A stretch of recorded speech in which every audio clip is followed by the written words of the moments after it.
안녕하세요. 캡틴 스타입니다.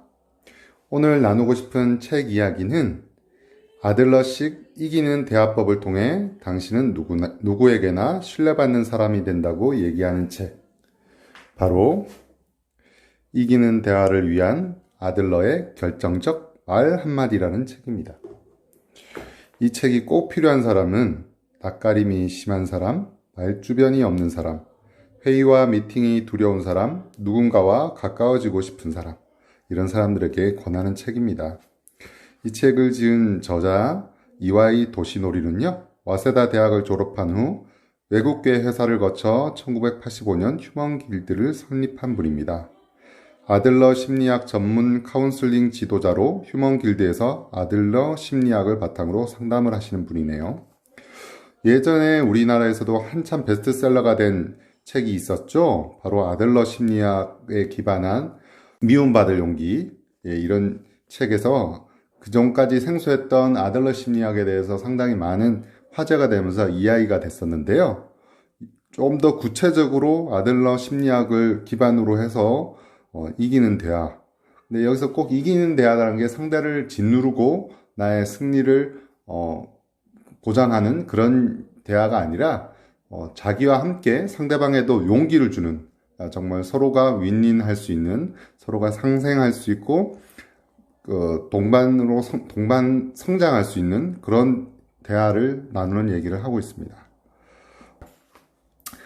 먼저 사람들 유형을 6가지 유형으로 나눈 게 좀 흥미롭습니다. 욕심쟁이 유형, 게터가 있고요. 아기 유형, 베이비, 인간기관차 유형, 드라이버, 자기억제 유형, 컨트롤러, 그리고 흥분 추구 유형, 익사이트먼트 시커, 그리고 안락 유형의 암체어. 근데 재밌는 것은 그렇게 단순하게 6가지 유형을 나눠서 끝난 게 아니라 또 다른 6가지 복합 유형을 또 얘기하고 있습니다. 그런 사람들에 대해서도 세세하게 어떻게 대화법을 이어갈 수 있는지 얘기하고 있습니다. 아들러 심리학의 기본 용어부터 시작하는데요. 아들러 심리학은 용기를 부여, 자신이나 타인에게 어려움을 극복할 힘을 주는 그런 용기를 부여하는 심리학인데요. 우리가 예전에도 칭찬은 고래도 춤추게 한다고 하면서 칭찬을 주로 많이 하는 거를 미덕으로 얘기했던 책이 있었죠. 근데 꼭 칭찬만 한다고 해서 상대방이 좋아지는 게 아니라 용기를 주는 그런 대화를 하자고 얘기하는 부분이 있습니다. 여기 칭찬을 받으면 근데 단점이 있죠. 항상 칭찬받기를 기대하며 행동한다. 칭찬을 못 받으면 그 행동을 하지 않게 된다. 칭찬받기에 익숙해진 사람은 다른 사람의 칭찬이나 주목이 의욕으로 이어집니다. 네, 용기를 받으면요, 자기 자신에게 용기를 주게 되고 칭찬의 유무와 상관없이 자발적으로 그 행동을 반복합니다. 용기를 받으며 자란 사람은 자신이 도움을 주는 것이 행동의 원동력이 됩니다. 그래서 뭐뭐씨 역시 뭐뭐씨다운 성과였어, 대단해, 상감이야, 멋져, 대단해, 역시라고 하는데 상대방은 오히려 그 정도는 아닌데 하면서 부담을 느낄 수도 있죠. 근데 용기를 부여한다면 뭐뭐씨의 정확한 판단 덕이야, 늘 열심히 해, 이런 식으로 좀 객관적이면서도 상대를 인정해주고 공감해주는 이런 신뢰의 그 말을 씀으로써 상대방은 고맙습니다, 열심히 할게요라고 이렇게 좀 더 그 미래지향적인 어떤 이런 또 대화를 나눌 수 있다고 이 책에서는 얘기합니다. 그래서 내 덕이야, 고마워, 정말 애쓰고 있어, 이런 식의 대화를 하면 좋다고 합니다. 그래서 칭찬하는 것은 그 사람 자체를 평가하는데 평가의 자세라면, 용기를 부여하는 것은 그 사람의 행동을 인정하는 공감의 자세로서 결과만 주목하는 칭찬에 비해서 결과와 과정을 함께 주목한다는 이런 구성이 되어 있습니다. 어떤 대목인데요, 왜라고 질문하지 않는 부분입니다. 단정의 왜 그런 말도 안 되는 실패를 한 거야, 왜 자네는 사람이 그렇게 근성이 없나, 이런 게 아니라 어떻게, 어떻게 하면 그런 실패를 막을 수 있었을까? 어떻게 하면 적극적인 사람이 될 수 있을까?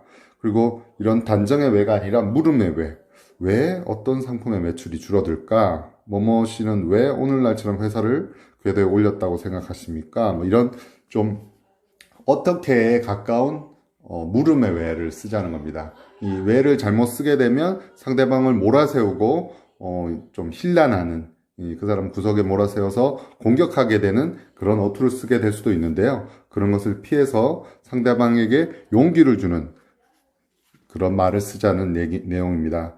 그리고 되도록이면 긍정적인 말로 바꿔 말하는 습관을 들이자는 내용도 흥미로웠는데요. 우리가 단점으로 얘기하는 건방지다. 이것을 바꿔 말하면 자신감이 있고, 얍삽하다. 이런 거는 바꿔 말하면 센스가 있다. 무모하다. 도전적이다. 경솔하다는 좀 빠릿빠릿하다. 칠칠치 못하는 소탈하다. 성질이 급하다는 건 신속하다. 가식적이다는 것은 사교적이다. 이런 식으로 좀 긍정적으로 바라봐서 이것도 상대에게 용기를 주면서 긍정적인 표현을 계속 바꿔 말하는 습관으로서 우리 자신의 생각이나 습관 그리고 서로 상대방의 관계도 바꿀 수 있다고 또 얘기를 해줍니다. 그리고 회사에서 일하시는 분들에 때 하거나 어떤 지시사항이 있을 때 원래 지시는 애매한 거라고 합니다. 그렇게 좀 마음가짐을 가지고 우리가 메모해서 지시할 때 경청을 하자. 이런 예우기도, 자, 우리 주변의 사람들은 어떤 유형의 사람들일까요? 아까 앞서 나왔던 6가지 유형의 사람들에 대해서, 사귀는 방법, 그리고 뒤에 어떻게, 효율적으로 대하는 방법, 이런 내용들이 있습니다. 제일 첫 번째 나오는 유형이 바로 게터, 욕심쟁이 유형인데요. 다른 사람은 나에게 봉사하는 게 당연하다라는 자기 이상을 가진 사람이라서 의정 공격형이라고 하네요. 이런 유형과 사귀는 방법은 이 사람의 장점을 살리고 주변 사람에게 공헌한 기회를 만듭니다. 이 사람의 적절한 행동에 주목을 해야 되고요. 베이비, 아기 유형, 다른 사람의 보호가 필요하다는 자기 이상을 가졌죠. 약간 수동 의존형입니다.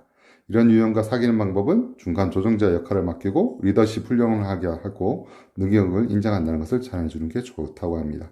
나머지 유형들도 있는데요. 이런 내용들은 나머지 유형들 드라이버형, 컨트롤러형, 익사이트먼트 시커형, 암체어형 같은 경우에도 한번 책을 찾아보면 더 재밌을 것 같습니다.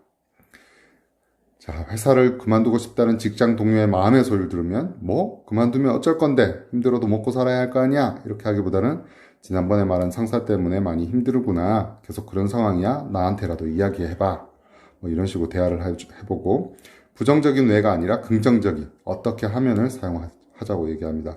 왜 그런 어이없는 실수를 저지른 거야? 어떻게가 아니라 어떻게 하면 그 실수를 막을 수 있었을까? 자, 이런 식으로 대화를 하면 바로 상대방을 내 편으로 만드는 이기는 대화. 바로 아들러식 이기는 대화. 마음을 얻는 이기는 대화입니다. 일상생활뿐만 아니라 자녀 교육, 육아에서도 많이 활용할 수 있는 대화법이라고 생각이 되고요. 아들러의 결정적 말 한마디. 이상으로 마치겠습니다. 다음에 또 만날게요. 안녕.